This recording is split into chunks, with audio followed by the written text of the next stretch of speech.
南瓜法师吉祥。We will be starting our event shortly. Please take a seat. Okay, I'm trying to change my background, so just give me 1 minute. Okay. No problem. Thank you. Katrina 讲啊，法师吉祥。不想让到。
对不起，因为我的那个旁边的事情还在做，所以我会走来走去，我就不把那个 camera 打开了。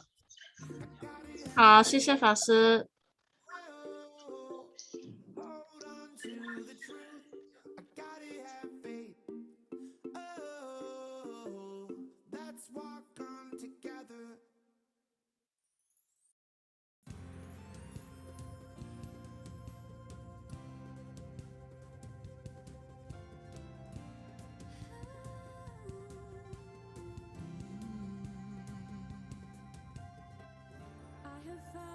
Something in me, I am more than who I can be.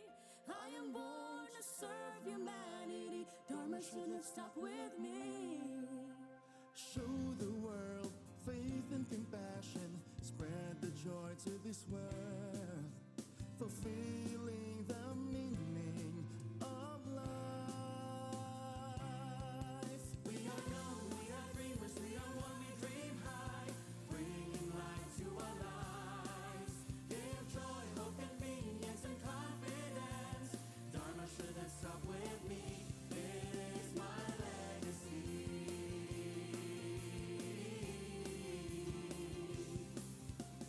Handing down the light, passing down the faith, strengthens the unity and harmony of the family. So let's show the world faith and compassion. Spread the joy to this world. Fulfilling the meaning of life. We are young, we are dreamers, we are one, we dream high. Bringing light to our lives. Give joy, hope, convenience, and confidence. Dharma shouldn't stop with me. It is my legacy.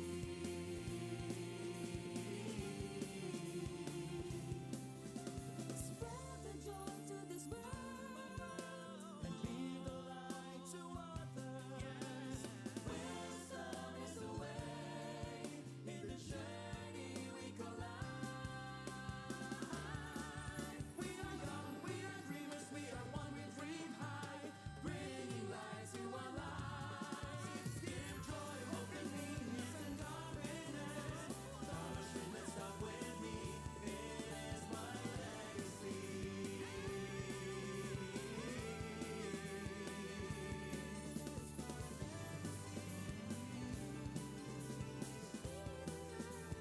Dharma is my legacy.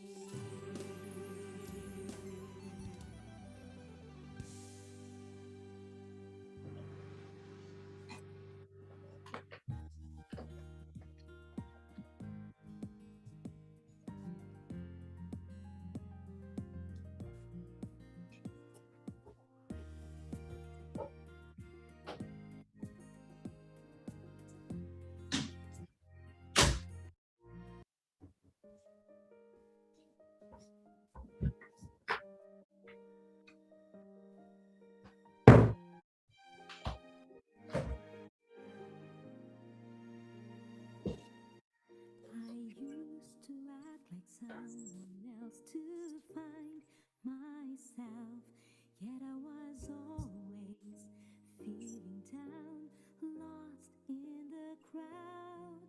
When I start to look within, there is no doubt I can feel my power waiting to come out. Bring out compassion, bring out happiness to the world. I care. It is time to take the step. Hello, everybody. Hello, how are Good you? afternoon, everyone. Happy Mid-Autumn Festival. How is everybody doing today? Good. Good, good. Give me a thumbs up if you guys got it. Okay. Okay, everybody. Hi, welcome everybody to our Dear Venerable series, 法师帮帮忙. We will be starting our event with a little introduction from ourselves. Hi, my name is Katrina. I will be your host for today. So everybody, please welcome to our Dear Venerable series. This event is organized by the Buddhist Light International Association's Young Adult Division from San Francisco. In short, SFYAD or BLIA-YAD San Francisco. SFYAD is part of the Buddhist Light International Association or BLIA, and we aim to provide a fun atmosphere for young adults to contribute to our communities and learn more about Buddhism in our daily lives. So during the COVID-19 pandemic, I know a lot of young adults, especially our YAD members, have been staying at home, not able to come to temple, and they're staying at home. They're working, they're studying, or they're carrying on with their daily lives for the past year and a half. During this period, a lot of young adults have many questions, and they have a lot of struggles that they're not able to find a platform to express them. And on the other hand, I have a lot of venerables that are a part of our organization that has a lot of experience, and they want to share with us. So we would, thus we made Dear Venerable series. We made the series so that we can be able to join these two groups together, to join our very experienced venerables to our questioning young adults who are very curious and have a lot of things to say and express. And so we hope that today you guys can be able to find some answers and find some good insight to this, okay? And so our topic for this session, which is out of the third session, this is our third session of the Dear Venerable series. Our third session, we are talking about cultural identity. Now, there are a lot of people that lives in many different cultures who identify in many different ethnicities in America. We like to say that America is like a melting pot of all different cultures, all the different languages, all different, just a lot of different people, different voices that really contribute to the uniqueness of our American culture. Some of us might be minorities. We were born in a different country and then we immigrated to the States, or we were simply born in America or in a state that is outside. So there's sometimes a lot of different questions that we have about who do we identify as? If you were born in a different country, are you actually from Hong Kong, or are you actually from China or Taiwan? Or do you identify with being American? You know, what do we identify as? There's so many questions about that. And I'm sure this is something that we would like to gain a little bit of insight today. It's such a hot topic. So please stay seated, drink some water. We will be starting our questioning shortly, but we would like to do some introduction for today, okay? We'd like to introduce our schedule for today so you guys can be able to get like a general rundown of what's going on. So our first on the agenda will be an opening speech that would be by our Northern California abbess, Venerable Ruyang, and she'll be giving us a video today since she won't be able to join us. So you guys will hear her lovely voice and gain a little bit of guidance from her. Then we will be introducing our guest venerable today, Venerable Man Guang, and she will be talking a little bit about her and her background and such as though. Then we are going to be opening our dialogue with our guest venerable, followed by a live Q&A from the audience. So this is the time where everybody shines. If you guys have any questions, if you guys have any concerns, statements, you want to share something, please do not hesitate to leave it on the chat below or use your raised hands feature and we'll be able to chime you in. Venerable Man Guang has stated to us that she wants this to be an open, interactive forum. So we would love to hear you guys' voices and we would love to hear what you guys have to say about this topic or if you have any questions. If you're shy, please don't hesitate to message any of our staff here, or you can directly message me and I will be your voice. Okay. And then in the end, we are going to be inviting Venerable Man Guang again to open up, to close remarks with us, to give us our last bit of insights and to share her wonderful wisdom. And then we are going to close out with some dedication of merits. That sounds good to everybody? Mhm. Okay, sounds good. So to start off today's events, we're going to be inviting our abbess of Foguangshan, Northern California, Venerable Ru Yang, to give us an opening speech through video today. She will not be joining us, but she will join us in our hearts. Please take a listen. I would auspicious greeting. I would like to first welcome all of you to this dear Venerable event. For those of you who are watching this for the first time, this event is organized by the BLIA-YAD San Francisco subdivision in the hope that it provides a platform for the young adults to ask the Venerables questions they have in regards to the difficulties they are currently facing or questions they have about life. This is actually the third in this series of the Venerables Q&A events. In the first two series, various Venerables from different Foguangshan branch temple have answered the question in regard to the social justice and the purpose of life.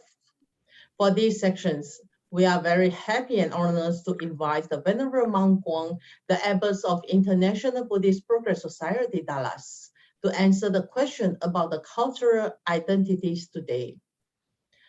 As we live in America, we know that there's a diverse culture in America. A question some of us might have is how do we find our cultural identities in this society? I hope that everyone will find the answer and gain some things from the question and answer sections with Venerable Monk Guang. Thank you. Okay. Thank you, Venerable Ru Yang, for your opening speech. We would also like to highlight today's guest venerables who will be joining us online. We have Venerable Jue Sang, our advising venerable for the San Francisco YAD, who's joining us. Thank you so much for taking some time to join us today, Venerable. Okay, now let me introduce you guys to our guest venerable for today. Venerable, we are very honored today to invite Venerable Monk Guang, who is the abbess of the IBPS Dallas division in Texas. Venerable Monk Guang has majored in art at the City University of New York, and she was ordained as a Buddhist nun in 1988 at the Xilai Temple in Los Angeles, California. She also spent 6 years teaching Buddhist art and history of Indian and Chinese Buddhism at the Buddhist College in Foguangshan, who is the main monastery in Taiwan.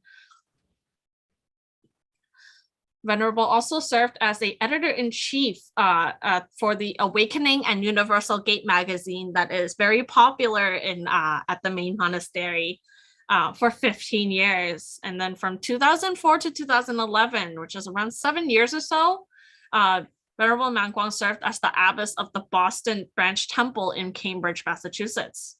After that, she spent 2 years at the meditation training program in Foguangshan, and then 2 years at the Buddha Museum to serve as a venerable there. Then, as Venerable Monk Guang came back to the States, she served as the director of the Xilai Temple from 2014 to 2017. And then from 2017 on, she has been serving as our IBPS Dallas abbess. Please give a warm round of applause for Venerable Monk Guang.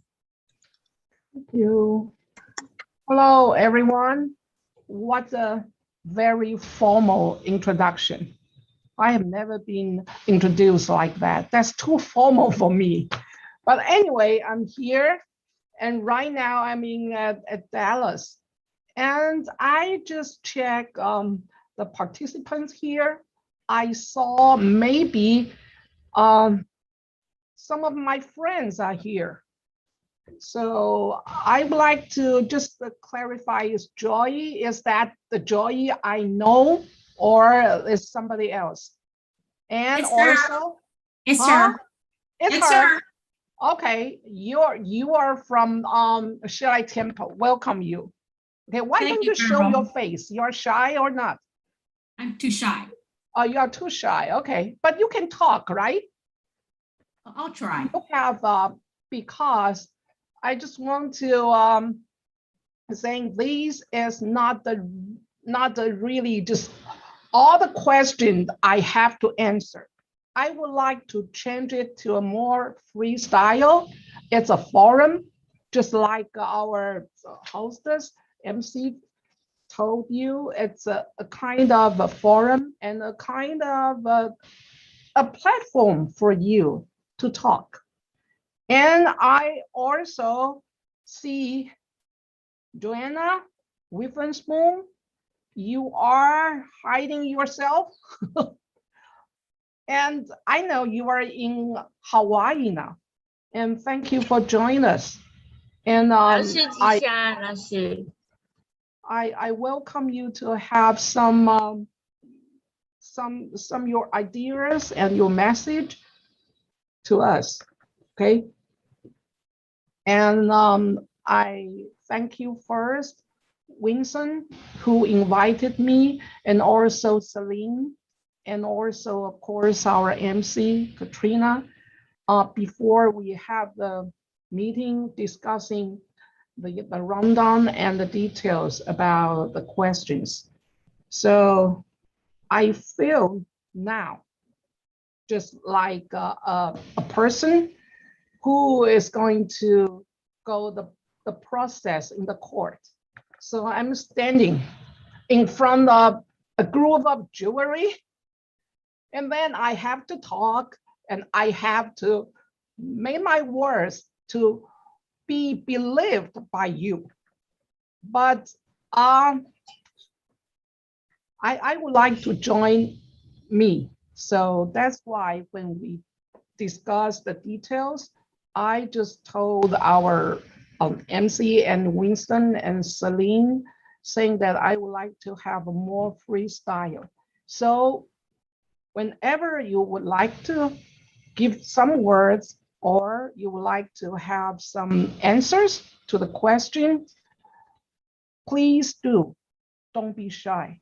I saw your face, Joy. Thank you for showing your face, even though you're not young. Okay?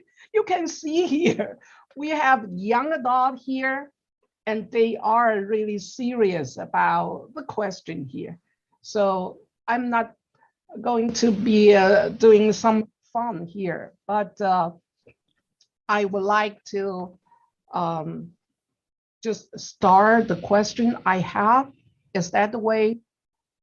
Should I, because I have the list of a question here. I have 12 of them, and I'm supposed to answer all these 12 questions in 15 minutes. I will try my best, Venerable, to keep it short. But before we do so, let's take a group photo first, if that's okay. Yeah, sure. Yeah. Okay. So everybody, please show your face, your sincere. I'd love to see everybody. Face. Okay. So beautiful. Maybe we can do this. Yes. So we will start off with doing our lotus gesture. So please, everybody, turn on your cameras. I'd love to see your beautiful faces. We will be doing the lotus gesture using our right hand, and we will be connecting our thumb and our middle finger together to make the lotus gesture. Okay. And then we will have the IT be able to write instructions for this. Okay. Yeah, sure. All right. Please look at your camera. Smile.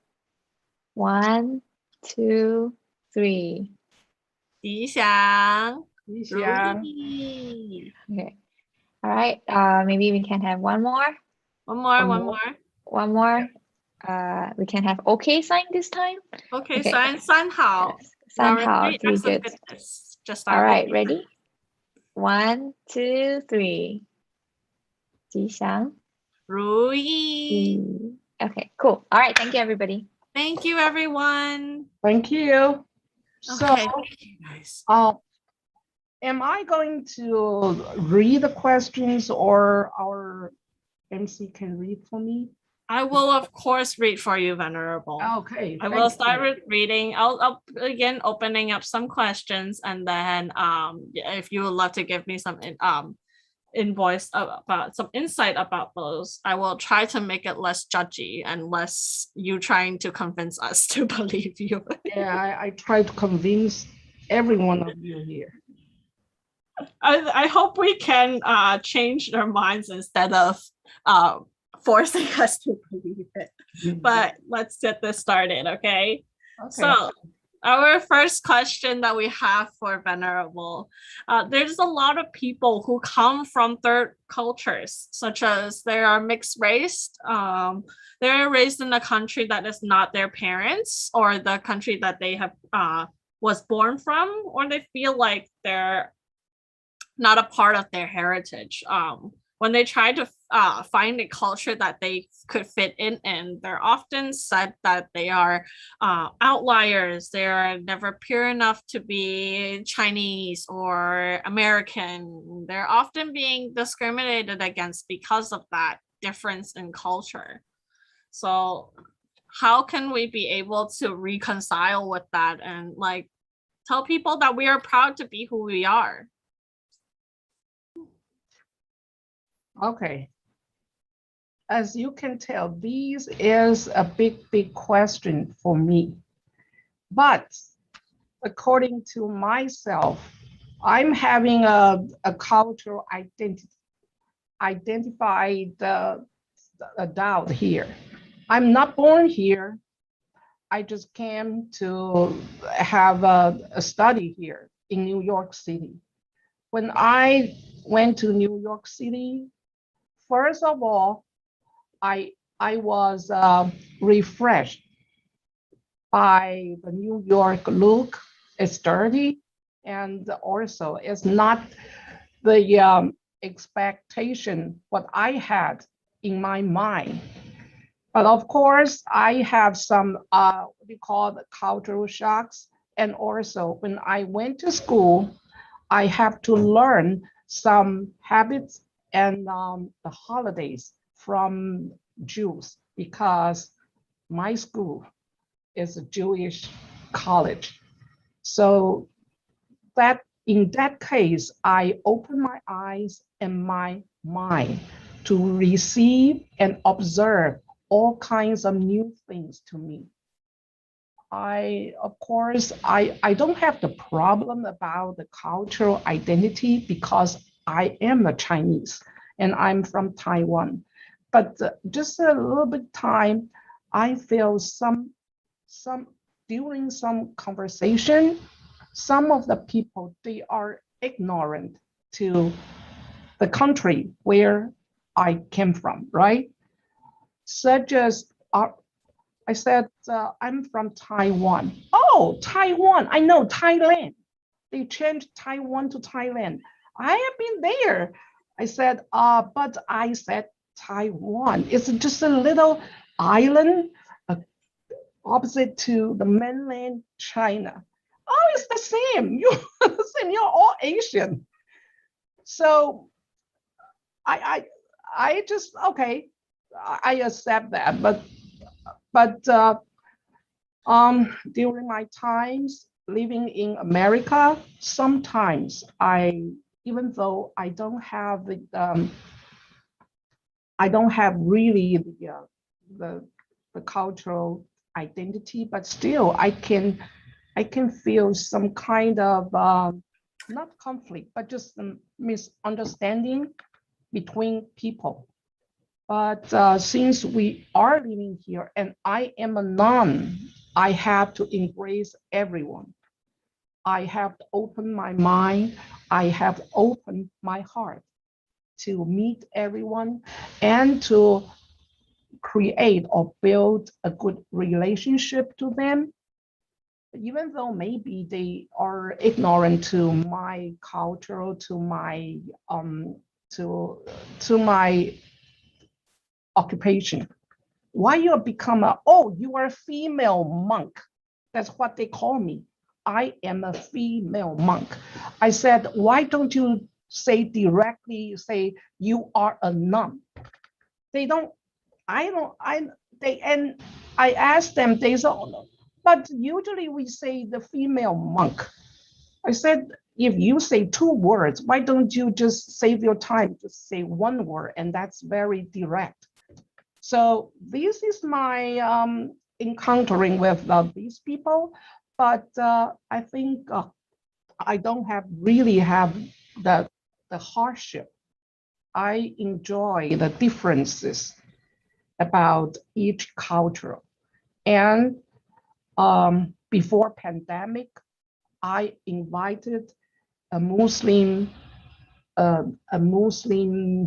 organization they called dialogue group. They are totally Muslim, and I invite them to have a dialogue with us, and I invite them to our temple. And I said, because during that Ramadan, I said, you can have your Ramadan here. I can provide food to you, and we can exchanging food at that day.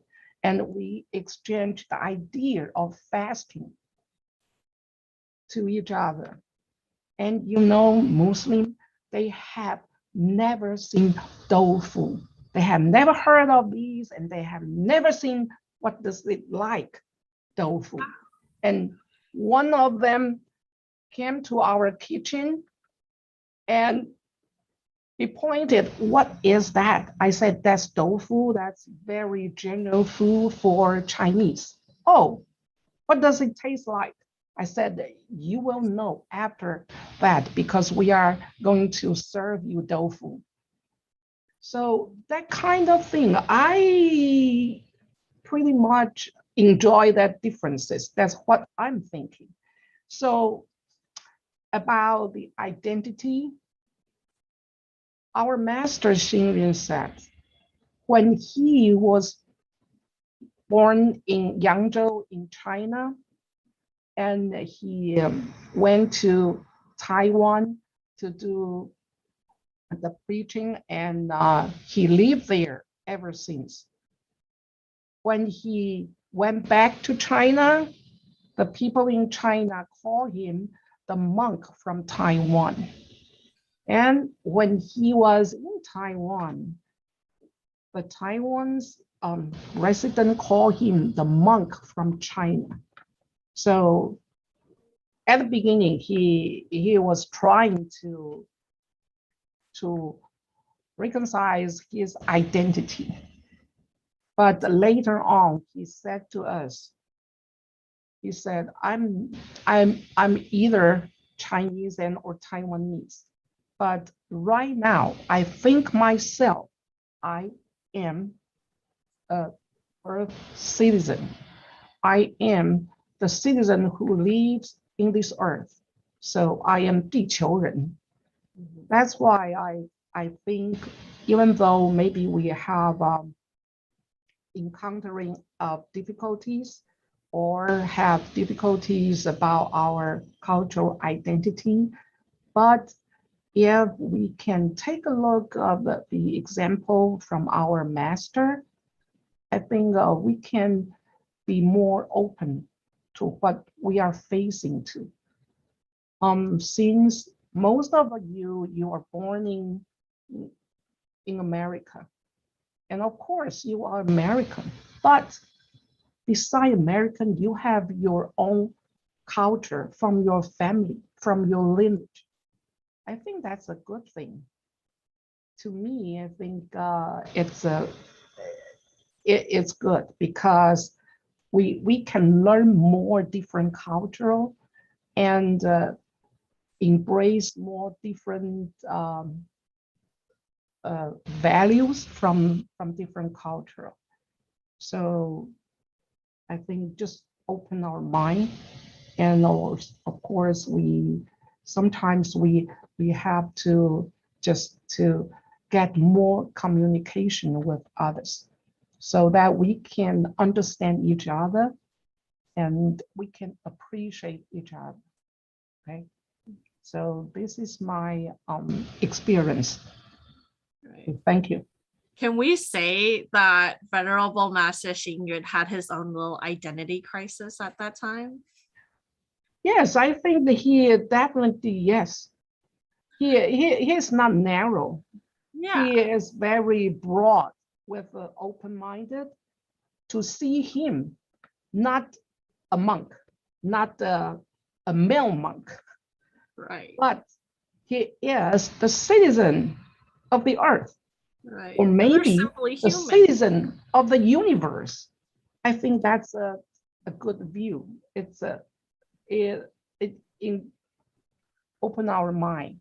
Right. Yeah. So it's just a lot of open-mindedness to embrace your own differences in your own culture, whether you're from the United States and you were born here, or if you were born in another country, you were raised here, or you came to college here. I think it's really important to understand where you're coming from and be able to embrace the new environment that you are being thrown into. I think Yeah. embracing those two environments can also really open up your minds to be more sensitive to other people's cultures, to be more understanding that there's differences in this world that you might not agree to or you might not experience before. Like when Fashists thought about the tofu with the Muslim people, with Muslims that came to a temple, that's something new to them.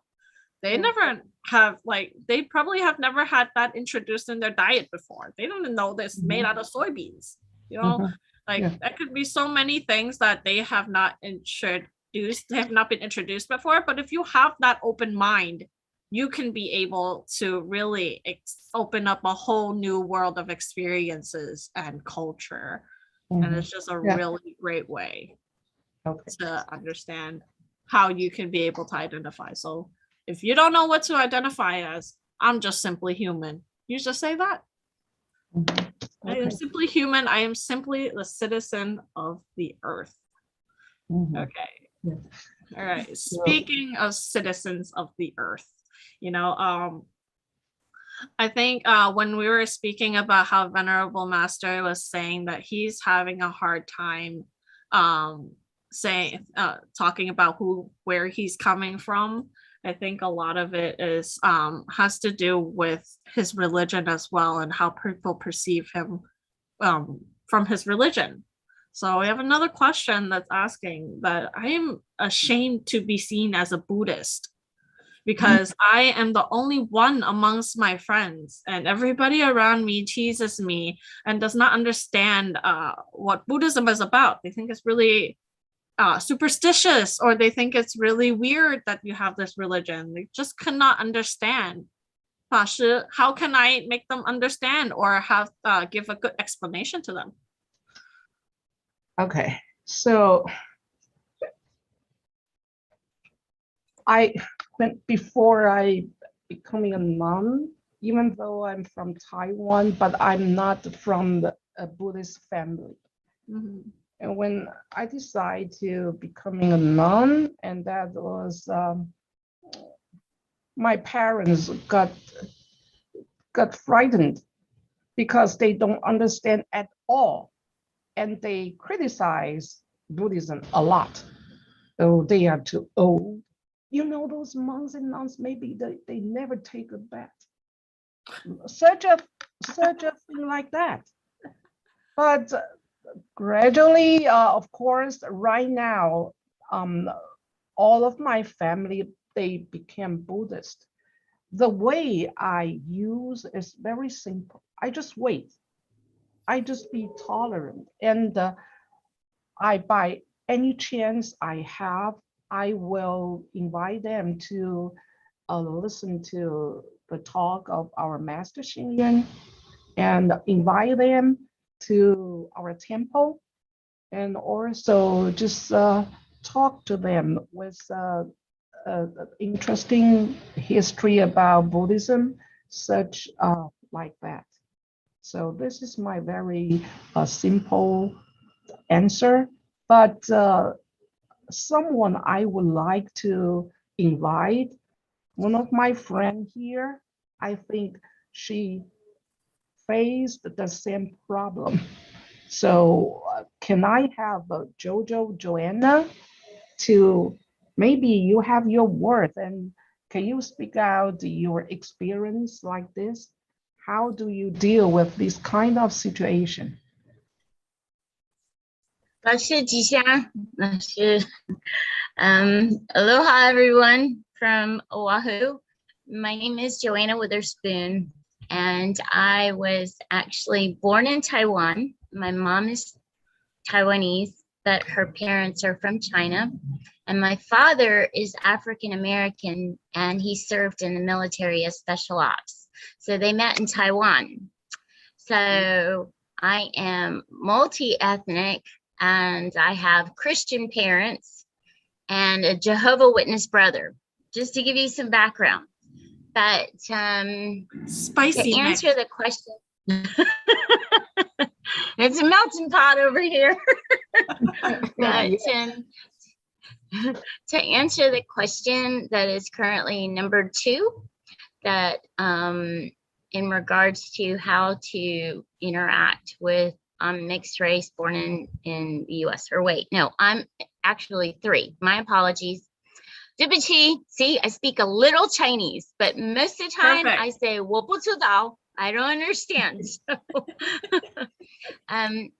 the question was, I'm ashamed to be seen as a Buddhist because I'm the only one among my friends, and everyone around me teased me about it or couldn't understand my religion.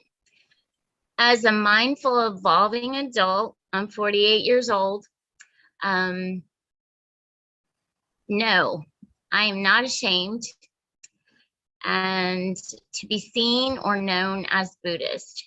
For those who question or unsure, I am happy to share so they too may have understanding. Most often humans fear what they don't understand. So to be mindful with being present to provide information is living, sharing Buddhism. My parents raised me to love, and if the world or others do not like my uniqueness, it's not my fault, but it is my responsibility to provide that path. So if there is one person that's here and they don't understand, and I'm over here, we need to connect. And there's many ways that you can connect with other cultures, just as Manguang was saying about tofu. So find something that you can relate to. However, you should never be ashamed or embarrassed of who or whatever cultural background, because what you are is unique. And we all are love, and that is our greatest power. So I am never ashamed of being Buddhist. I know that Manguang's not happy about these, but I do have tattoos that are of prayers, and I have the Om Mani Padme Hum prayer, and I wear these as a sign of recognition. So often people ask me, what is your tattoo? And so I share with them that it is a prayer, and this is a place of peace. So there is nothing to be ashamed of, regardless of who you are or where you're from, and be happy for your uniqueness and resonate with that place of love and understanding without judgment as a Buddhist. Yeah, thank you so much, Joanna. I think there is a little bit of a follow-up question for me, but I think like as we have grown up, I'm sure like a lot of young adults have had this situation happen to them before, where they understand that there are these certain ethnicities, but there's a time where we question ourselves, are we really this specific religion? Are we really this specific ethnicity, race, culture? So have you ever had any of those? Like how long did it take for you to really reconcile with the fact that you are not ashamed of who you are and what identities you identify yourself as?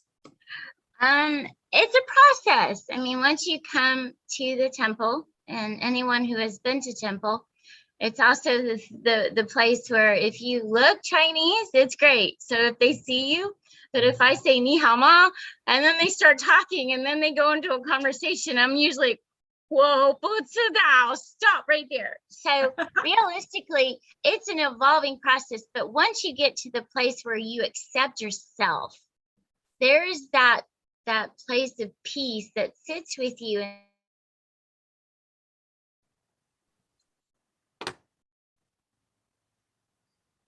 Oh, I think we may have encountered some technical. Power that just continues. So I think that's something that we can all connect with and understand within yourself, within knowing that it's okay, but it takes time. It doesn't happen overnight. Just like when we say and sit in meditation, you Uh-oh. Give her a minute.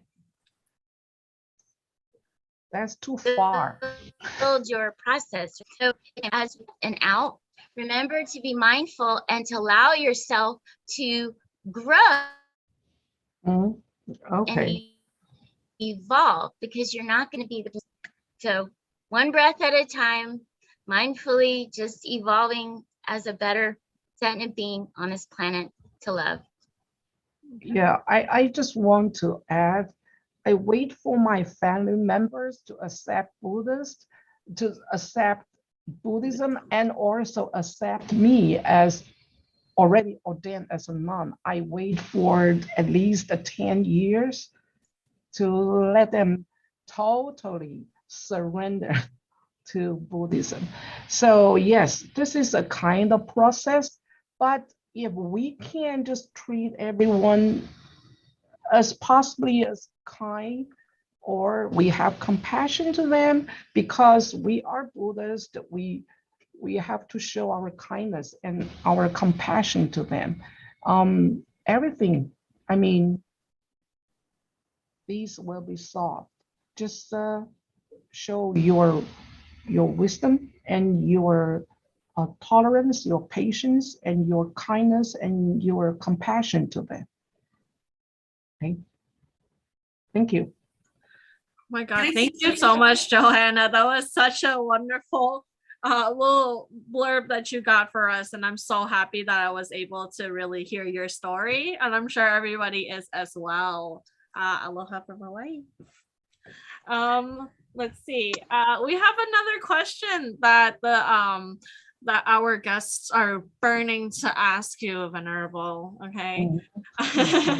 Some people assume that I speak poor English because of the way I look, you know. They assume and they make rude and ignorant comments about where I'm supposed to be from, even though I was born in the US. You know, the greatest question that a foreigner loves to ask us, where are you really from? Like, oh, I'm from California. And they're like, wait, but like, where are you really from? Like, really? Like, I'm sure a lot of us had this experience in some form or way. And so it's really interesting to try to gather that response. It's hard I feel personally for me, it's hard for me to tell them, hey, that's a pretty ignorant way of asking somebody who they are. You know, but how can we be able to approach these types of people and to really quote unquote educate them about our culture? How can we be able to do so? Actually, we are not approaching to them. They approach to us, right? So that's Yes. why they ask that kind of ignorant questions. But I think we can nicely explain to them. I was born in America, and my parents or my family, they came to America, and just like talk about your lineage and make them understand. Those people, sometimes we just show suddenly in front of us. They just cut off your way and say, where are you from? But you know, sometimes you will have that kind of question. Just in my mind, I said, you're very ignorant. But on my face, I don't say that, even though I'm thinking you don't understand. I think this is a very good way, a very good chance to open up another conversation with someone who is ignorant and a little bit rude to you. I think that's a good chance. So just be nice to them, but just say you are born in America, but my parents or my grandparents, they have been here, and we are living here for some of years, and something like that. I think just make a conversation to them, and that's my way. Ever since I becoming a Buddhist nun, when I went back to Taiwan one day, and I met a pastor. You know, in Taiwan, the pastor or the minister, sometimes they will stand on the intersection of ways of roads to wait for people to save their souls. I think all of you, maybe you have that kind of experience, because I was raised up in a Christian school. I know them, I know their work, and I respect the religious clergy. And one day a pastor came to me and just stopped my way and saying, "Can I have a talk with you?" I said, "Okay." I know he's going to say, but I just let him talk and talk about half an hour, 30 minutes. And finally, I said, "I think you will be an excellent pastor. You will be a very good minister, because all you're saying is very persuading, very encouraging words." I say, "And I know you have enough the courage to speak to a different people who is different from your religion." And I said, "You did a good thing, because you preach to a Buddhist nun, and you saving a soul. And I am doing a good thing to you, because I have been listening to your preaching for 30 minutes. So I appreciate your preaching, but you should thank to me, because I really did listen to your preaching for 30 minutes. So I think that's a good end. It's a good ending. At Right. that time, he's not nervous anymore, because sometimes, you know, those Christians, they are very serious about their work. And he said, "Oh, I have never met a nun like you." I said, "You are the first pastor who came to preach to me. So we are even. We have a happy ending." So I think He was trying to convince you to join the other side. I didn't convince him, but he tried to convince me, try to convert my religion, maybe. But I think I just open my mind and provide a chance for us to have conversation. I think that's it's a treatment for in a humorous way. I don't blame him, but I really listened to his preaching for half an hour. I said, "You refresh my memory about Christ."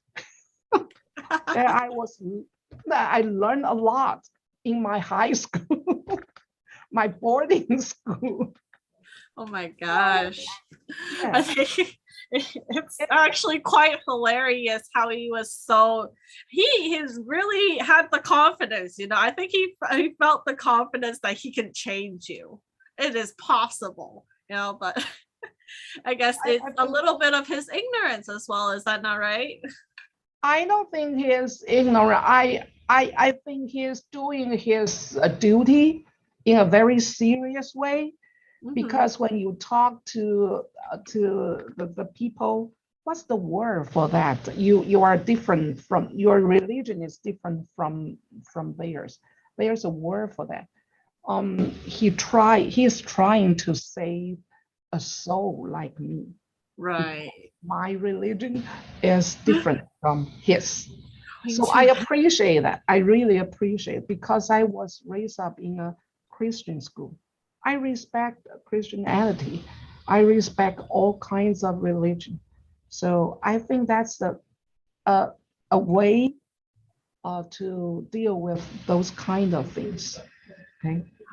That is insane. That's insane to me, but it's such an interesting experience to really listen to that. It's quite insane to me, but I think it's not uncommon. It's not uncommon. So thank you for that.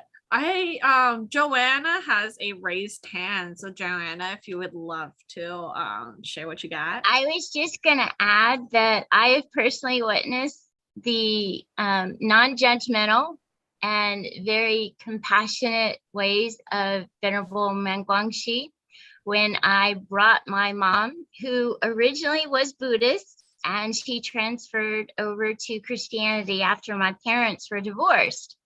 I brought her to Bogongshan Chilai Temple in California, and Venerable Manguang invited her to have tea. And for the whole time, my mother's persistence was to make sure that she was going to tell Venerable Manguang about Jesus Christ and to save her because she didn't want her to go to hell. And the whole time I'm just sitting there, no, be quiet, don't say anything. And Manguang is just so composed. And here's my Chinese mom, and they're speaking in Chinese the whole time. I have no idea what is being said. I'm just drinking tea, eating cookies. Manguang is so poised, and my mom is determined. I mean, she almost needed her Bible. She was ready to bang it on Manguang just to make sure she wasn't going to go to hell. And Manguang was just like very poised the whole time, very compassionate. And we ended the meeting, thank goodness, that took almost over an hour because the tea room needed to close and Manguang had to attend to her other duties. And she gave my mother a kind gesture and said, "Your daughter is a very good person. You're very lucky. And I appreciate this time." And still to this day, my mother's still adamant to make sure that I'm going to be saved and not go to hell. But I love my mother with all dearness. And she knows that, you know, my life is where it is with Buddhism. And I think that Buddhism can be applied to other faiths to help people become a better Christian, a better Muslim, and so forth. So you can add Buddhism to other faiths, and it doesn't make you less of whatever it is you think you are. It just makes you more stronger and connected to acceptance and compassion. So I just wanted to share that because Manguang was just amazing. She was such a peaceful warrior that day. That's insane. Again, it's insane to me because I grew up Buddhist. I never had the honor to be able to try to convince a pastor to join Buddhism, but I think it's very interesting to see that we have such similar experience so many times. Correct. And Manguang was always very participant in the interfaith in LA with the Archdiocese of LA who came to many of the Chinese New Year celebrations. So it is a great honor to still witness her just compassion and being able to interact with different faiths. And it was a privilege to always be present and witness her presence with these other faiths and everybody coming together in a harmonious way, because I think the underlying basis of most faiths is that compassion and that love and that kindness. And she is such a great presence of that. So we are all grateful for Manguang's just steadfast compassion and kindness. Yes, I am so agreeing to that. See, Joey is in the spotlight right now. Joey, what would you like to add? Jojo, I love you. And you're right. It's Venerable Manguang. Oh, she's utmost. We went to a Buddhist Catholic dialogue, and priest Lexi, Venerable Manguang was Father Lexi. Father Lexi. He said to this group that visualize a clamshell. And the clamshells have lines. And it goes down to the same area. Eventually, it'll end up the same area. So like Jojo was saying, we may have different paths or anyway, but they're parallel. So yes, I could definitely relate to that. And an honor to be your not-for-profit Uber driver, Venerable. In year 2017. Okay, thank you. So we have. This is real quick. But I'm ashamed to be seen as a Buddhist. That was the second question. And I was at the cafeteria at the Shilai Temple, and we had a neighborhood event. And then one of the ladies says, "Why did you convert to Buddhism?" Because she knew that I was Christian before. And I said, "I didn't convert to Buddhism. I expanded my spirituality." Just like Jojo was saying, yes, expanded my spirituality. Nothing to be ashamed about, it just expanded it. So I coined the phrase Buchrist, right? And you can say Bucat, or you can say whatever, right? But it's not limited. Okay, I'm sorry. You guys have more questions. Bye. Yeah. Thank you. Thank you. Thank you so much, Joey, for your little insight. I'm sure it was such an interesting experience just being Venerable Man Guang's little chauffeur. I think it was perfect, amazing. Okay, let's move on to another question that we might have. Let's see. Is that? Give me 1 second. Okay, so the question, since we are talking about, cultural identity, and we're talking about, how are we Buddhist? Like, how do we say we are Buddhist? How are we able to reconcile that we're Buddhist? Sometimes I am afraid, Venerable, that saying the wrong thing to another person because of their cultural identity. I often find myself catching myself saying those faded words, "Where are you really from?" There's some things from other cultures that seems really superstitious to us in our mindset, or even meaningless for us. So how can I be more careful of my words and be more sensitive to other people's cultures? How do I respect them without being rude? In other words, how can I be more mindful? Cool. Yeah, that's a very good question. When you have the mindfulness to treat everyone equally, then you have the understanding, and of course you accommodate more about different thinking and different thoughts or different perceptions. But actually in your mind, you still have the wisdom to differentiate which is with a little superstitions and which is with a little setback thinking.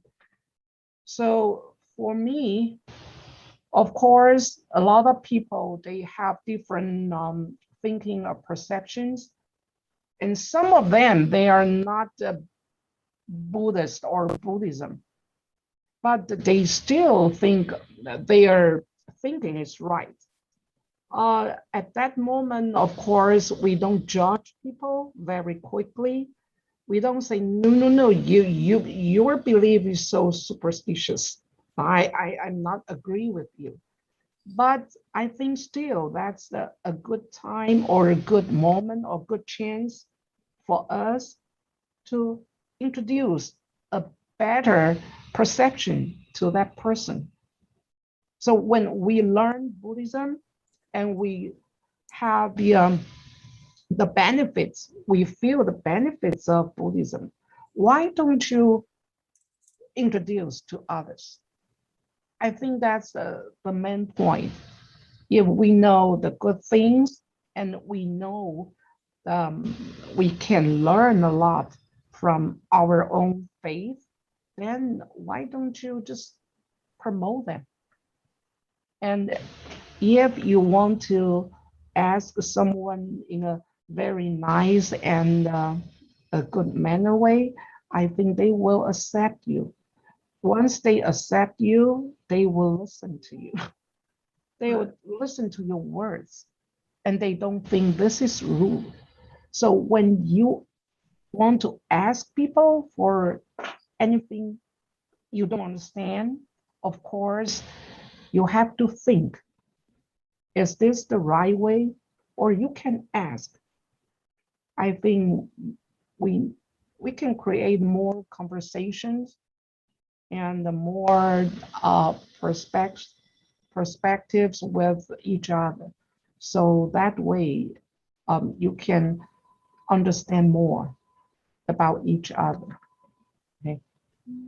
I think a lot of times, especially if when we are approaching these really sensitive topics, I feel like for me personally, I've experienced asking these questions as respectfully as I can, but sometimes they're very hesitant to share their to share their experiences or to share who they are. How do I really I know of course you would respect their choices of whether they want to share it with us, but how do we recover from that? How can I, it kind of gets awkward after that, like what can I do to like really ease that tension?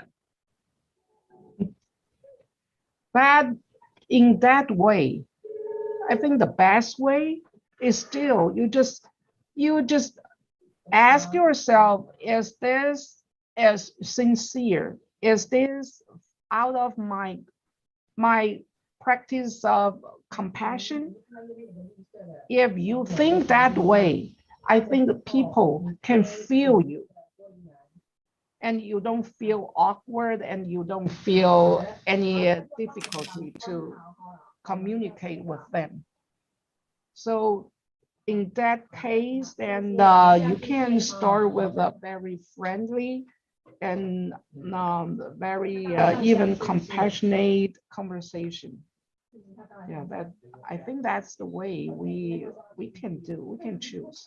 Just ask yourself, is that you are really trust them, or you are kind to them? I think the action or your behavior tells more about words than words. Okay. Or anyone have some experience about that? Yeah, I would love to hear anybody just a little bit of experience of, having to understand that weird medium between you trying to be respectful with somebody and you trying to understand them a little bit more. I think it's really big. It's a really big how do I say it? It's like a challenge. It's somewhat of a challenge to be able to find that medium, to use your compassion and to use your compassion and your experiences to really bring that dharma, to bring the dharma of us really from inside of you to understand that person. Maybe you just really didn't want to say it. So really it would be it's a learning process, I think. Venerable. It's a big learning process to find that medium and to really understand how we can be able to learn to be more sensitive of our own culture. So in that case, since we are talking about that, there's another question that kind of ties into this. It says another person has given us a wonderful question. Buddhism says that self is inherently empty. 这是空. Then how can I be able to harmonize and understand those different cultures, the different identity, my own identity, and how can I tie this into the Dharma? How do I use that Dharma that I have learned as a Buddhist? How can I be able to tie that in and bring that together, bring those cultures and differences and identities together? Yeah, first of all, let's talk about emptiness. Is that really empty when we talk about emptiness? I don't think so, right? No, Because not at all. we are talking about empty itself, Mhm. but usually we got confused by the words only.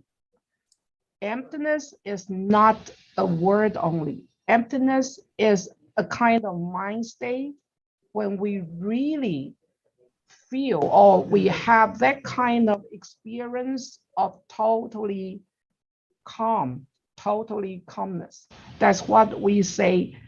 Just like the Heart Sutra said, there is no suffering, no nothing. But really, can we feel that? Only through the meditation, then we can feel that the total calmness. That's what we call in the state of mind. That's the emptiness. When we talk about emptiness, actually it gives us the reminding that sometimes we don't too much attach to what we want. Just a reminding when we use the concept of emptiness in our life, we don't attach to what we really want. Just like I want,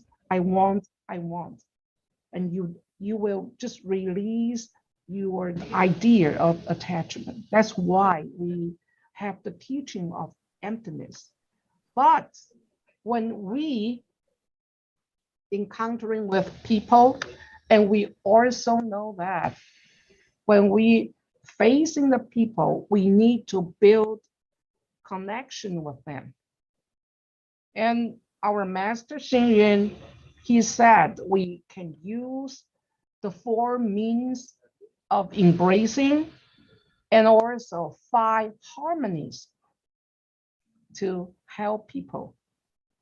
Talking about emptiness is a kind of level of spirituality, but talking about the harmony and 4 means of embracing people that help us to cultivate our compassion to help others. So there's no conflict at all because we are human beings and we need help from each other.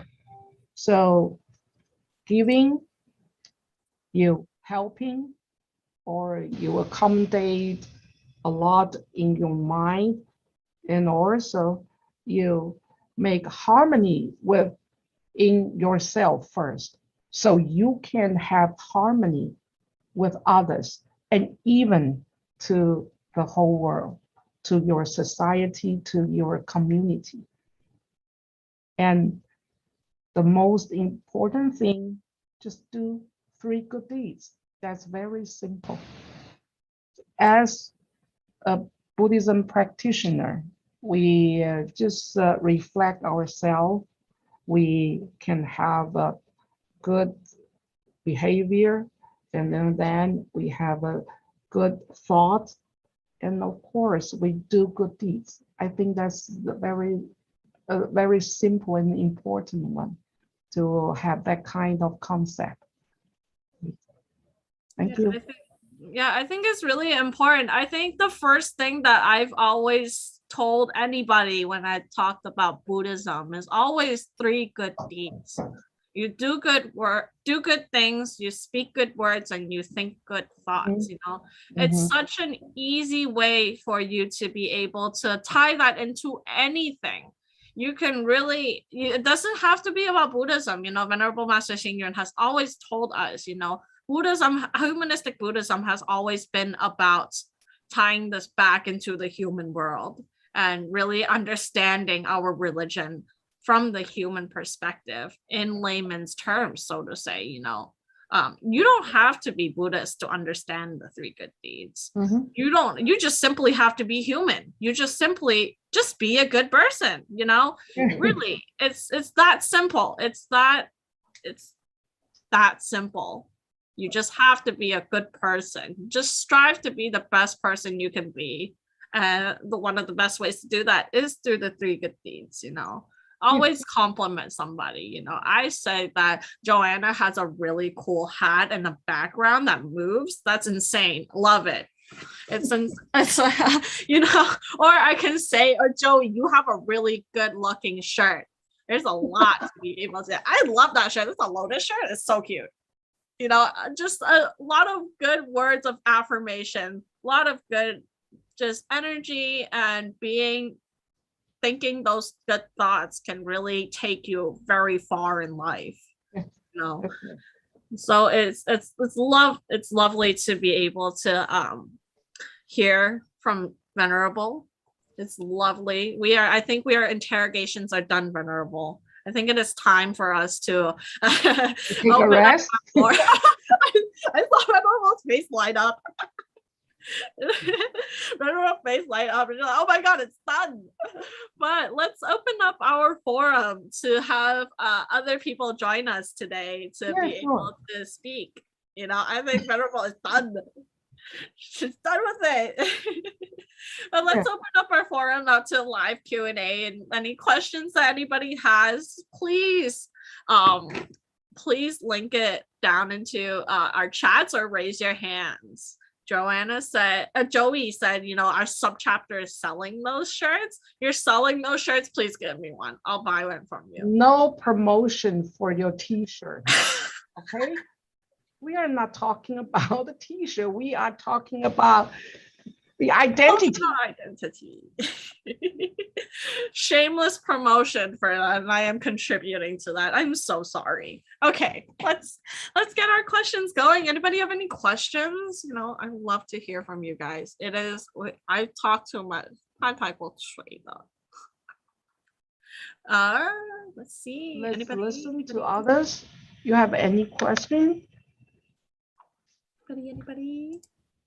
There's a lot of you guys here today. I am so happy to have so many people here today. Okay, Celine from San Francisco. Celine, how/when do all of you guys start identifying as Buddhist? When did you guys start identifying as Buddhists?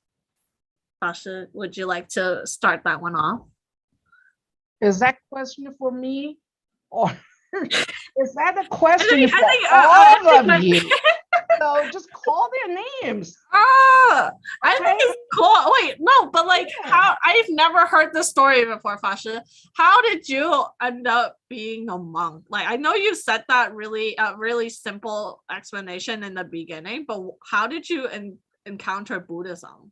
Okay, let me start by myself, but I just say a few words and then you can ask them, okay? Okay. When I first hear the word Buddhism, that was my graduation from the New York school, because I was an art student, and my teacher who was I think she's already passed away. She was Jewish, and she led me to just go to the Metropolitan Museum to see the Eastern thing about Buddhism, and she made me to write a paper about Bodhisattva. Of course, at that time, I don't know anything about Bodhisattva, no Buddhism. Just still, I think I am a Christian. So I just made the paper in a very a lousy way, I would say that. But that's my first time, and gradually I learned about the Heart Sutra. The Heart Sutra, I didn't understand, even though it's words, but I didn't understand at all the meaning. So I tried to make the research. That's the way I got into Buddhism when I was 26 years old. So that's the beginning for my becoming a Buddhist, but not yet take a triple G. So when I graduated from my school and I went back to Taiwan, and just my friend said, "Oh, you are learning Heart Sutra, then why don't you go visit the temple?" And I went to Pumensi. That's Pumensi. It's in Taipei. So I went there. That's the beginning place I learned my Buddhism. And one day they asked me, "Would you like to take the precepts?" I said, "What is precept?" And they said, "We have 5 precepts, and also we have Bodhisattva precept." And I think just 1 second, then I said, "I want to take Bodhisattva precept." They said, "No, you are a beginner. You just take 5 precepts. If that's okay for you." I said, No. 5 precepts is too simple for me. I would like to take Bodhisattva. I like the challenge. And I want that that's it. challenge. That's Yes. So later on, I started to learn Buddhism more in Buddhist college. And that's it. And after 2 years, I became a nun, and that's it. I became That's a the nun. rest is history. Yeah, and that's it. Very, very, very simple. And I think that's just meant to be like that. To me, it's very easy. And I don't need to think about maybe 1 week or 2 weeks or 1 month. I think that's I feel easy and I feel relaxed when I becoming a nun. That's it. Okay. So Thank you so much. I don't know Venerable. others. I told my story, and that's your turn. Okay. Someone's turn. Okay. Yes, Joey. Love the raised hands. Please share with us. Well, it was the year 2017. It took me a while to become a Buddhist. When I say become a Buddhist, I took the triple gem. I went through the vows and, refuge with the Buddha. After Venerable Mangguan was asking me for a long time, but eventually I did. I succumbed. And the reason why I succumbed is because Pomona Valley Medical Center. Remember that, Jojo? Oh, no, it was Rose and Venerable Mangguan. I'll be the short version. We went to Pomona Valley Medical Center to chant, give a sample to the chaplain. They invited the Venerable. And the Venerable chanted for a while, and I chanted along. And I usually don't chant, but I was there, so I chanted. 2 or 3 days later, I went to visit a friend of mine who was on her last stage of her journey. And she was at Torrance Memorial Hospital.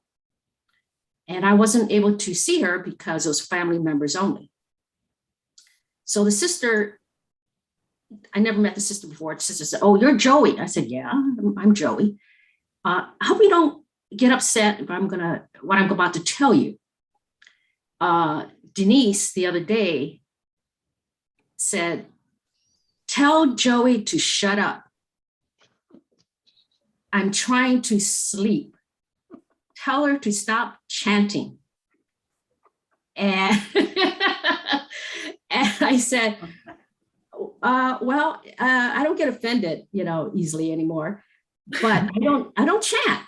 And he said, well, when this happened? He says, "Well, a couple of days ago." Well, I thought about it. I says, "Well, Thursday," because it was a Saturday when we visited. Thursday, we went to Pomona Valley Hospital. And I said, "That's where we chanted." So after that, I said, "I believe." I Joey believe chanted in her sleep. You chanted in your sleep. No. Or is it like you were just doing it just subconsciously? No. What happened Thursday was at Pomona Valley Hospital. Venerable Mangwan, Rose, and I, and the chaplain was chanting. Right. Right. Right. My friend is at Torrance Memorial Hospital on her last stage of her journey. Right. Right. She somehow. Wow. Isn't that powerful? Wow. Yeah. And when I told Venerable Mangwan, she just had no expression because I think she's used to it. Hearing these kind of, to me, it's like, wow, supernatural, right? It's telepathic. That she knows about. It's telepathic. That's all it was. And I have affinity with Denise. And a hospice nurse once told me years ago, they call it 2-leg syndrome. One leg is in the spiritual and one in our world, the mortal world, whatever it is. So they kind of go face in and out. So that's what happened to her. She was my old banker. So we don't talk like that, like shut up or anything. it's just at that time she wanted to sleep. Right. So after that, I said, Venerable, I'm taking a Buddhist refuge because I don't want to lose the chance, So Okay. So made me a believer and became a Buddhist or Buddhist because I just expanded my spirituality. Okay. So Thank you. anybody's going to share. Thank you. Thank At you so last, much, you Joey. become a Buddhist. At last. Okay. So I think we have Jessie Ting. Is that she wants to talk or she just left a chat box? Yeah, so Jessica left a little chat for us. She said, I began to identify as a Buddhist once I took the Dribble Gem and was able to help others by introducing Buddhism to them in the right way. Wow. Good for her. Oh, That's Jessica, would you like to join us and give us a little bit more about that? Or you just want to stay in today? I would love if you join us though. Let's wait for her response. Oh, she's driving. Okay, so maybe good. not. Oh, driving with others. Oh, Oh, okay, no problem. But I love that you were able to give us a little comment for that. Thank you so much for that. Yes, okay. Anybody else would like to share? How did they identify as Buddhist? If you do, if you don't, that's totally okay. We have more questions for you guys. Anybody else? See some raised hands, please. Me and Venerable are tired of talking. this is 2-hour show. It's going to be. Come on now. Love that. What's that spotlight there? Hi, Celine. Hello. There we go. Okay. Hi, Celine. Hello. So I can share since I asked the question, I'm going to take responsibility. So yeah, I can share a little bit. I guess my journey, I'm from a Buddhist family, but I never really associated myself as a Buddhist. I do all the things my mom asked me to do by going to the temple, praying, light incense and pray for good luck for the rest of your life. But I have no idea what all of those are. And I see myself more as a, free thinker, atheist, or like, I just don't believe anything for a large part of my life. Even though I, pray to Guan Ma every year. And then after which, I think I started changing when I moved to the US. I think this is where I think a couple of things. One is my mom started going to Fo Guangshan when she moved to Australia, and then she started sharing with me, oh, she's volunteering a lot, and then I see a change in her behavior, the things she talk about, the way she was handling a lot of issues around her, all of the frustrating problems that she faced at work and in life. And I thought like, this is a really great transformation from volunteering at a temple. I'm like, okay, I'm curious. So then when I moved to the US, she came and visit me. That's where I first like encounter with Fo Guangshan in San Francisco. And I still don't really believe, but I'm still like listening to my mom. Like I go to the chanting service and all of that, even though I don't think I am a Buddhist yet. And after listening to more, I joined YAD for the volunteering primarily. And part of it just like I came across a lot of Buddhist teachings. And I start to agree more at a teaching level about how it can change the way that I deal with problems in my life, the way I deal with like the people around me. I really adhere to those like unconsciously because I just hang around with people at the temple. I just listen to all of the teachings and I unconsciously start to behave. And I realized I saw the change. And this is where I realized that unconsciously I've already started like applying a lot of these teachings in my life. And then I wanted it to be a more conscious effort of like, I really want to practice this. And this is where I think, this is where I started to say, I think I can call myself a Buddhist now because I'm practicing, like I'm trying to practice as much as possible in my daily life. So that's my story. That's Thank you so much, Celine. So long as you're trying, I think it works out. I think the key thing here is I don't like being labeled. That's been a lot of the It's resistance. No one likes people. Yes. Yeah, and I really like resonate with the question earlier about like, oh, you know, I'm the only one that is a Buddhist, like at work. And sometimes it's difficult for me to really admit that, hey, I'm a Buddhist. And then people will be like, oh, what do you do? Like, what's that? Like, yeah, sometimes like, you just get a lot of weird, but that's why like, it doesn't matter whether I call myself a Buddhist or not. And it doesn't matter whether like people around me know that I'm a Buddhist or not, as long as I behave like one. I think my behavior is more important, and eventually like people will be curious, like where do you go every weekend and what are you helping out with, like, and they will start understanding, and oh, how did you get some like thinking, you know, why do you have this type of mindset? And then that's where you get an opportunity to share. I don't think there is a need for me to actively like, you know, say that I'm a Buddhist in any way. Mm-hmm. I think that your friends will feel you are different from others. I think that's the proof of being a Buddhist, even though you don't claim yourself a Buddhist, but they will feel it. And most of the time they will come to you for special things or special issues.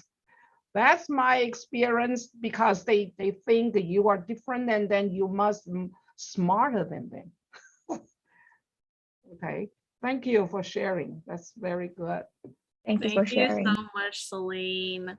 Anybody would like to share their little experience with Buddhism? Anyone? Anybody? Yeah. Maybe I can give a little short synopsis of what I've got if nobody else wants to come by. Okay, how about that? Okay, so for me, I also grew up in a family of Buddhists. From my mom's side, my grandmother was Buddhist and my mom naturally fell along. You know, but for me personally, I never really started understanding what Buddhism was up until around 2016. Around in the early 2016, I was maybe around 15 years old, 14. And I was in a really difficult place in my life. And I think it was really difficult for my mom as well. So during that time, you know, there was a lot of answers that I wasn't able to find by myself. And I felt very lost. Before that, I was already under refuge for the Triple Gem. My mom pushed me to temple one day and she took me to Foguangsi. She pushed me there, bow 3 times, bow, bow, bow. And then say these words, aha. And then I got a bracelet. You know, that was my little way of being a Buddhist. You know, I didn't even know what was happening, and just whenever somebody bowed, I bowed with them. If they said something, I said it with them. You know, that was my ignorance. So I didn't know what's going on, but my mom said it's good, so I just did it. You know, but when I really started to understand, that was in 2016 when I went to the International Youth Conference. So every year for the YAD, we have a youth conference that goes around every other year in Taiwan in the main monastery, and every other year in a respective temple from another country.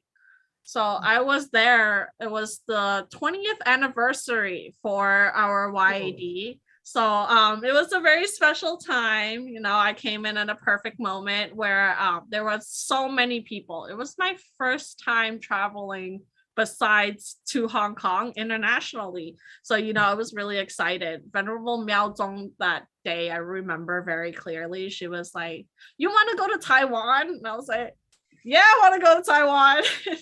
It was a very simple thing for me. Oh, I get to travel, you know.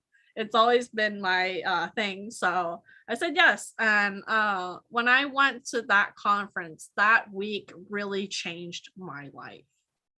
It really changed my life in so many more ways than I've ever thought it was possible.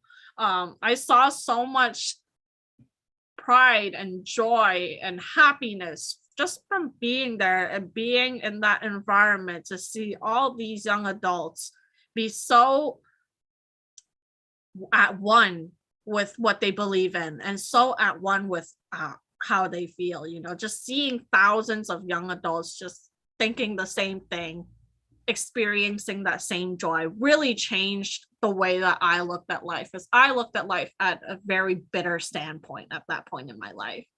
And that changed me, you know, that changed me in so many ways that I didn't know that it would today. And it I guess that's where my journey started, you know, and the rest is history. You know, I'm still here. I'm still working with YAD. And as I slowly started to be a part of Temple, I slowly started to realize what I'm signed up for, unintentionally, but what I already signed up for. So it's a really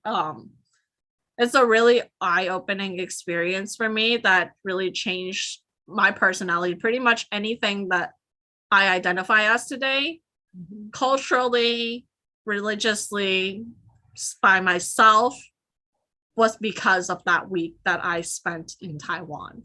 Ooh. And so it is it's my little blurb, but the rest is history, you know. And I'm wearing this vest. It means something, you know. It means something important. It does mean something important to me as well, so that's why I really proudly wear that, and I'm really proud to say that I am Buddhist. But it was not an easy journey. It definitely was questioned a lot on the way to present day, but yeah, it was a long way to come from here. That's my little word. It's a long way. So we have to keep our mind more balanced, even though we have a lot of doubts or a lot of complaint. I know, being a member of YAD, and just like me, recently, because the pandemic, we have to lock down in our temple, and we don't see each other often, but actually we see the meeting chance is more before pandemic. Every day, it's almost full of Zoom meeting. Oh, every day. A lot, right? You can see that. A lot of talk, a lot of meeting, a lot of discussion. Even only 3 people, we need to meet in the Zoom. So every day you stick in front of your computer. Like yesterday, because we are going to have the annual world members for BLIA. Suddenly I receive a call before I get to bed, that's 10 already. And they said you have to get up and join the meeting, because the meeting right now is in Taiwan, and their time is 11 a.m. and our time is 10 p.m. So sometimes we have to endure the time difference. So I complain too, but it's okay. This is the journey. This is the process we have to learn more patient and more considerable to others.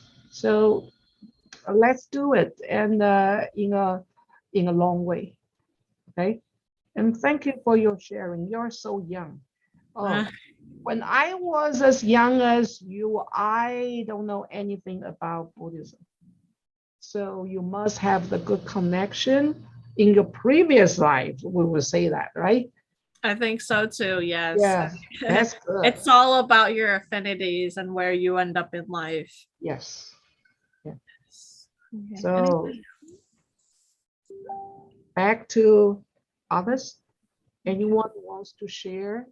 Hey, Winston, would you like to have some words, since you've been quiet for a long, long time? Sure. I was trying to give others a chance, but okay. Okay. Since I think we're also out of time, yeah, I'll keep it short. So I just want to share a little story that a little experience that I always do when I go into the temple. So there was one time I went to the temple. I took a cab. I took Uber. So the Uber driver asked me, what is this place? Because it just says American Buddhist Cultural Society, ABCS. So I thought, oh, this person has an interest. So I started talking about what this place is. So Sambal Temple, what's going on in the temple, why am I going there, for what activity, and what activities we host. So I talk about, like, this is a Buddhist temple. Anyone is welcome to go. And we host a lot of activities related to what's happening in the community. Also engage with the community, like we have food bank, clothing drive. So I shared that with the Uber driver. And he was very interested. So started to ask more about what are Buddhist teachings. So funny thing is, my cab ride was supposed to be 7 minutes. But then in that 7 minutes, there was a traffic jam, which turned to be a 20-minute drive. So I can share more during that time. So I was talking about the basic teachings of Buddhism, like 3 acts of goodness, very simple, anyone can do. So it's very like what Katrina had shared earlier.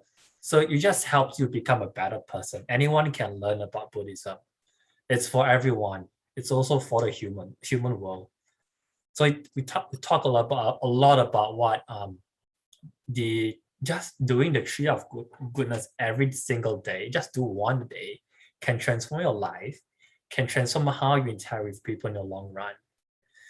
So, and that ended up with me taking Uber to the temple every time. So every week for, I think, a year. And I think half of the time, so a lot of the Uber drivers will ask about this temple, like, where are you going? What are you doing there? So early in the morning. So whether they went to the temple afterwards, I wouldn't know, and I don't know. But at least it helped them get more information, broaden their minds about Buddhism, and maybe one day I think they might enter the temple. But that's for the future. So just a little story I would share today. So after that 1 year, I moved out of California. So there isn't any temple here where I stay right now. So no cabs, no Ubers for now. Okay, thank you. Very interesting. You know, your message just remind me when our master said 给人因缘, that you provide some courses to others I think you're doing that, right? Because you provide so many courses and so many chances for the Uber driver to know little or general idea about Buddhism. And I think I have an example in Texas, in Dallas Temple. We have a professor who just retired. And since he's retired, and then I asked him, I mean, before pandemic, I asked him to lead the Buddhist class, and he did it. And the next year, just before the pandemic, he told me he wanted to go to Hong Kong University to study more about religion, about Buddhism. I said, wow, why do you have this kind of thought? He said, that's you, that's from you. I said, from me? What's wrong about me? And he said, because you let me teach the Buddhism class, that's why I think I need learn more about Buddhism. So that's the same, even though we are not a lecturer, stand on the platform to teach, but in our daily life, we have, most of us, we have so many chances to meet people, to talk people, and at the same time, we provide them the courses to learn more the Buddhism, or let them to know about the simple idea in Buddhism. I think that's a good chance. So everyone here, we are not lecturer. We don't think, oh, we are just learning, we don't know anything. But according to the question I had here, I think all of you are very serious about yourself. And when a person who can think about, what am I going to do? What am I supposed to do? I think that's the beginning point for us to chase our goal or to change our life just by the starting point. I think that's a very good chance. So I just have one message to you. Don't look down yourself. Maybe you said, I'm young, I still young, but in Buddhism, we say we have 4 things or 4 person or 4 things we cannot just ignore. If you ignore a little prince, the little prince will become a king. He will rule the king, okay? And also, the youth or young people will grow up, and he or she will have the responsibility being living in the society, the community, and will do good things to the world. So don't look down upon yourself. Everyone here is very important because you will have bright future. No matter you are learning Buddhism or not, but learning Buddhism, practicing Buddhism definitely will bring you to a very good and very correct way in your life. So you have something to depend on. You don't get lost very often. You don't feel confused in your life. So I think that's my experience. That's why I become a nun, to just practice more. Okay, and okay, that's my my words. Thank you. Thank you so much, Venerable Mangguang. I think it's really interesting to see so many people's different perspectives and different just experiences that everybody may have. So to wrap things up for today, it is our fated time to part. Okay. Okay. For the last thing, we'd just like to invite Venerable Man Guang for some closing remarks. Venerable has anything else to say? I don't have much to say, but I saved a video from one member of our YAD, and his name is Pauline. He was willing to attend this meeting, but today he is a video for a wedding because that's his profession. Yeah. I would like to share his recording to all of you as my conclusion marks. Hey everyone, my name is Paul and I am from the Dallas YAD. I want to thank you all for giving me the opportunity to talk to you today, Venerable Man Guang. So when I was growing up in America, I came here when I was 3 from Taiwan. And, you know, we had a very typical Asian upbringing. There was not a lot of Asian people around where I lived. My aunt, who we lived with, lived in an area which was predominantly white. And we went to a nearby church. She was Christian. And I even went to a sign language school as well that was also Christian based. And it was safe to say no one looked like me. We didn't share the same culture. They didn't eat the same food as I did. So, you know, all those depictions in movies and TV shows of Asian kids growing up in America, that was pretty much my life, right? So during my kindergarten and first grade years, I attended Christian elementary school. We would sing songs about Jesus, quote Bible verses, you know, everything like that. Education and religion were just highly integrated and influenced. But, you know, being immigrants, my parents really didn't know that, really didn't care, you know, as long as I got an education. So ever since I was young, I wasn't really assimilating into a culture, you know, because I didn't really know, right? I was really forming my cultural identity at home and also just balancing with the one that I created with my peers, with my teachers at school. So it wasn't until Foguang-san and my parents started going that, you know, I really saw people who looked like me, who acted like me, you know, who shared the same philosophies and the same beliefs. You know, we even ate really amazing buffet food that have here at the Dallas Temple. You know, we've got the best fried rice, the noodles, you know, vegetarian food. It wasn't just burgers and fries and spaghetti and stuff like that. So as I attended kids camps and Buddhism classes hosted by the local university students here, you know, I began to relate to the philosophies and the principles that Buddhism really had to offer. And having friends to share these experiences with as well, you know, really made it easier to kind of embrace that culture.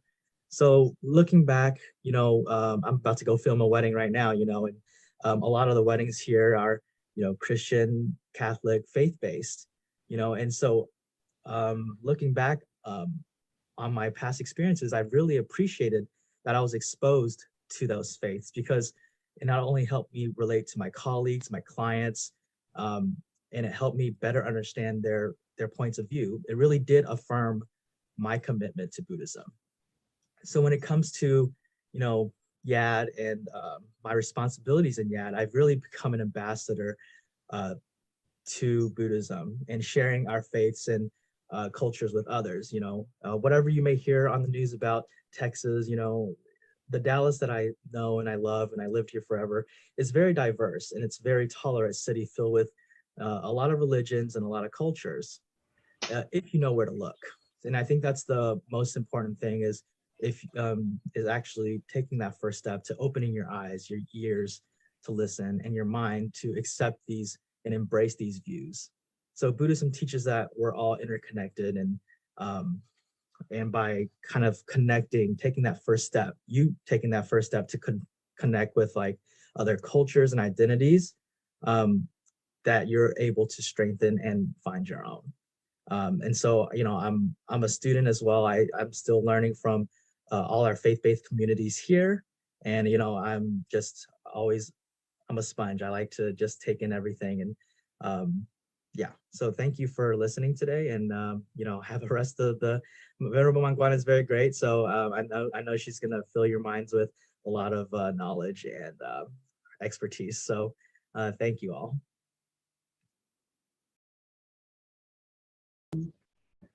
Yeah, that's Pauline. Here's the advisor. Even though we said you're old enough, you should not belong to YAD. You are not youth. You are really fully adult. But he said, since this is my home, I'd rather stay here. Okay, then I just said, then maybe you can be the advisor. Otherwise, you are a little bit too old for that. But right now, he is really, he works very hard, especially during the weekends. So he would love to come, but he couldn't. So he said, can I take a video for them? I said, of course. So that's his message to everyone. During his talk, he said he is now the ambassador, because we are living in a world of diversity, and we are living in a world with different cultural backgrounds. So I think there's no problem for every one of you. Just be the bridge, right? You can connect each ways, because you are beneficial to be mixed race, or you are beneficial to have your own different cultures. I think that's one thing is very good, because you can benefit by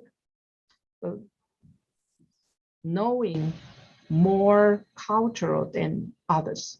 So he said he himself right now is the ambassador. I think that's a very honored word to all of you. I mean, for those people who live, even though, I mean, Asians or what, we are not the majority of the American people, but still we can expand more. We can accept more culture. That's I think that's what we are doing here. If we just close ourselves in a small community, or just set back in temples, we cannot introduce or promote our Buddhism to others. They don't accept us. They accept us only if we can just take the first step to talk to them, to care them, and we can show our kindness and compassion. I think that's the most important thing we are doing. No matter where are we from, or what color we have, we are the human beings who should help each other in this earth, because we are living in the same earth. So that's my conclusion. Don't look down yourself. You will be the big and solid bridge to everyone, to every different backgrounds and different races and different cultures. And the second one, just keep practicing, even though you don't say you are the Buddhist. But I think compassion and kindness and tolerance, we should practice in our daily life, no matter we are the religious people or not. This is a human world. If we don't do it by ourselves, I don't think you feel good. You feel good only you do the 3 good deeds.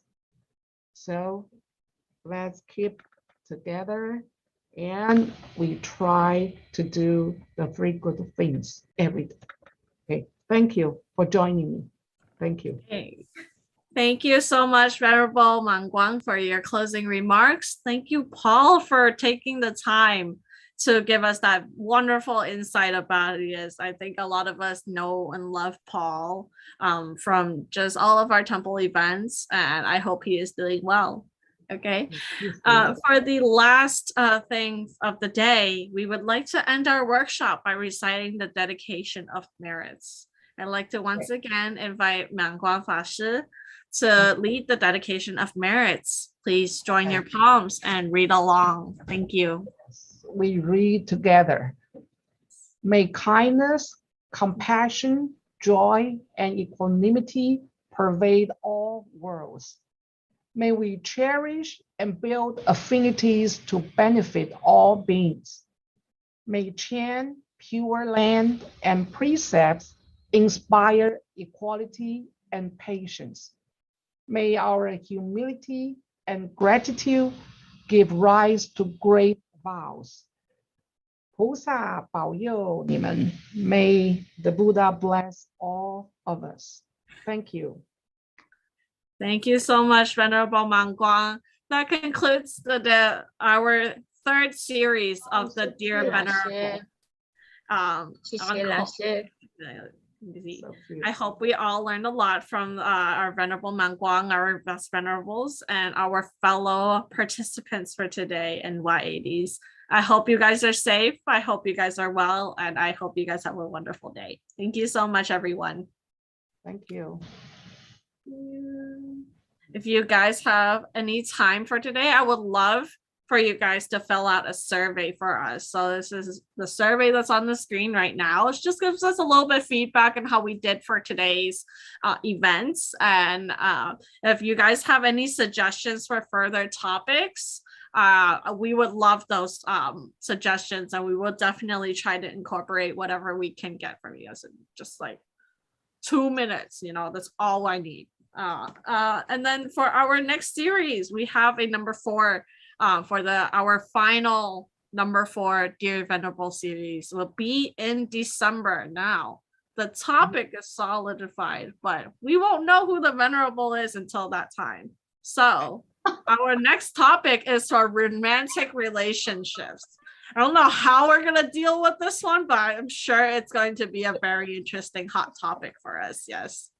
Okay, so if you guys would like to get more updates, guys can join our email list, our email newsletter list, sfyad.org, and follow us on Facebook. Join our newsletter. We always post something cool. Winston always likes to share some blogs on there. So if you guys have a chance, take some time to fill out that survey, follow us, and whatever you got. That'll be it for today. Thank you, guys. Thank you. Thank you, everyone. Bye. Have a wonderful day. Bye-bye. 谢谢老师，谢谢。 Thank you, 法师。谢谢。 Mahalo nui lao. 好。 Thank you. Yeah, mahalo. Thank you, everyone.